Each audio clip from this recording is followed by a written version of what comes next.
How to load sensitive content on Truth Social.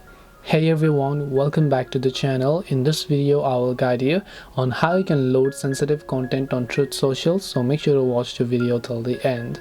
So if you want to load sensitive content on Truth Social, all you have to do is go ahead and first of all make sure to launch the Truth Social application here. Once you launch the Truth Social app, you're gonna see this type of interface where what you need to do is tap the profile icon located at the top left and then just go to settings. After you go to settings, if you want to enable sensitive content on Truth Social, right on the home page you'll find the option called load sensitive media. So you want to make sure to just turn on this toggle, and next time whenever you reopen the Truth Social application, you'll also be able to see all the sensitive truths. This way you will be able to actually see sensitive content on Truth Social. Hope this video is very helpful. If you have got any more questions, then feel free to leave them down below. Thank you very much for watching till the end of this tutorial, and see you soon in the next video.